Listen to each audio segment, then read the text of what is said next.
So the question was, which way should your hip be tilted in order to support the psoas in an active kneeling hip flexor stretch? Was it anteriorly, laterally, posteriorly, or neutrally? Psoas is the largest and strongest muscle in the hip flexor group.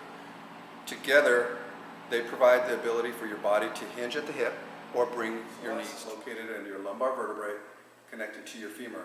That action alone shows the hip flexors and the psoas in action. The answer to the question, your hips should be placed in a posterior position for an active kneeling hip stretch. Sherry is going to perform the active kneeling hip stretch and show us the correct position of her hips for this exercise.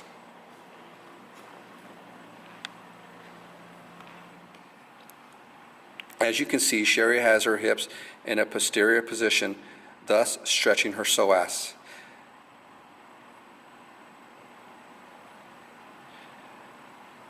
Now, if Sherry were to change her position to a neutral, or her hips to a neutral position, and then perform the active kneeling hip flexor stretch, she is then changing the muscle that she is stretching.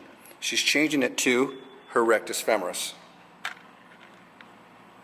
which is the long muscle along the top of her leg where her hand is running.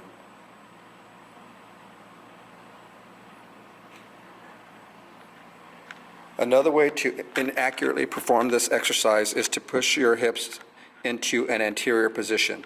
When she pushes her hips anteriorly or forward and starts performing this same exercise, she's changing the muscle group that she is stretching by purely stretching the hamstring in the back leg.